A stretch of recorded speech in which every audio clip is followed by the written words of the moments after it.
lo que llamaban el Feel Good TV, el hacer televisión, pues para sentirse bien. O sea, no hablar de enfermedades, sino de salud. Era un lema que a mí me entusiasmaba, me parecía muy positivo, porque ya está bien de hablar de enfermedades. Bueno, pues parece que hemos dado un retroceso hacia atrás. Ahora tú es hablar de enfermedades.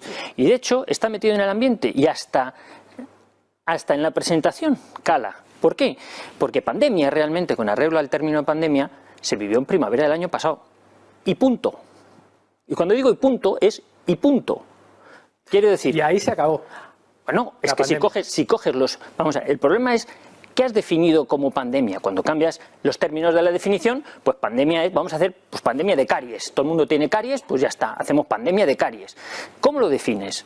Entonces, hemos vivido con el logotipo de pandemia, pues porque interesaba mucho desde un punto de vista organizativo político, pero sanitariamente, si uno coge las curvas de afectación del Instituto de Salud Carlos III, donde hubo un pico de mortalidad importante, fue en primavera del año pasado.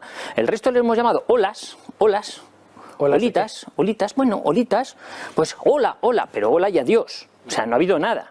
Médicamente hablando, otra cosa es que cojas el término pandemia y dices, la OMS sigue hablando de pandemia. Pues muy bien que siga hablando de pandemia, pero desde el punto de vista médico, lo que los médicos hemos entendido por pandemia, eso tuvo un final. ¿Qué pasa? ¿Que dónde ha persistido esa pandemia? En los medios de comunicación, que han seguido hablando de ella.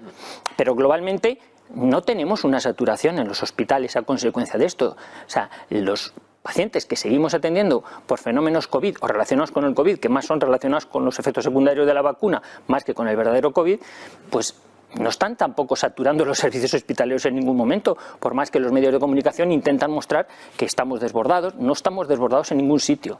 Cosa diferente es que lo vayamos a estar, que seguramente sí. Bueno, la perspectiva que yo tengo ahora con respecto al año pasado es bastante peor. ¿Por qué? Porque el COVID que estamos viendo ahora no tiene nada que ver con el COVID que veíamos el año pasado. ¿En qué sentido? Clínicamente, los pacientes, quizá porque hemos aprendido más, pero los pacientes que nos morían el año pasado ahogados y asfixiados sí que siguen estando, pero son escasos. Se siguen viendo casos de neumonía bilateral. Sí, pero los manejamos bastante mejor. Quiero decir que ahora influye mucho la comorbilidad, o sobre todo la afectación si se desboca el sistema inmunológico, o sea, una respuesta muy desatada, que hay factores idiosincrásicos que pueden influir en que una persona evolucione peor. Y esos son los que se suelen complicar y pues se pueden morir. Pero globalmente no estamos en la situación, ni hemos vuelto a estar en la situación de la primavera del año pasado. En ningún momento, en ninguna ola de esas supuestas olas que nos han hecho creer que, no sé si ya la quinta, yo he perdido la cuenta ya, ¿no? Cada vez que hablan de una ola, digo, bueno, pues ¿dónde está la afectación? ¿Hay saturación? Claro que sí, los